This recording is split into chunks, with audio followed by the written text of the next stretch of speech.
The United States economy has officially contracted by 0.3% in quarter one of 2025, the first economic contraction in 3 years. And now the fun part is to see what of the economy was wrong that caused the negative GDP growth.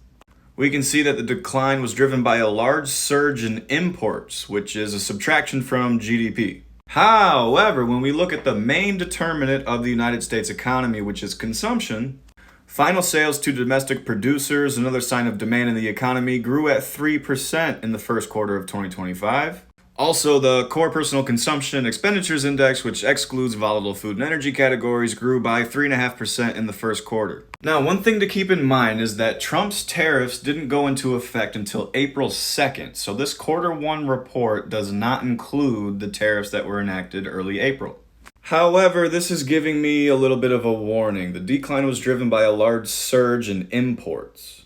This would mean that domestic producers are anticipating and were anticipating higher import prices after the tariffs, so they loaded up on inventories to keep their inventory costs low, to not disturb the consumer who is still spending money. Now, just because quarter one in 2025 was negative, this does not mean that we were in a recession.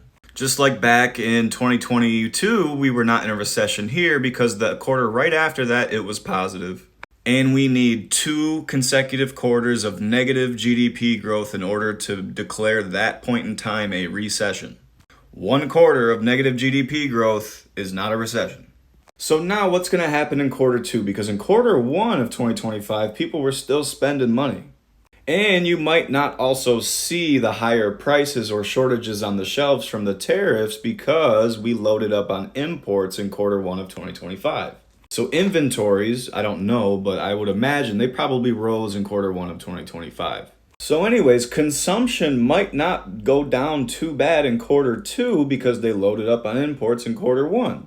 Regardless of what you think or where you stand, it's definitely some uncertainty ahead.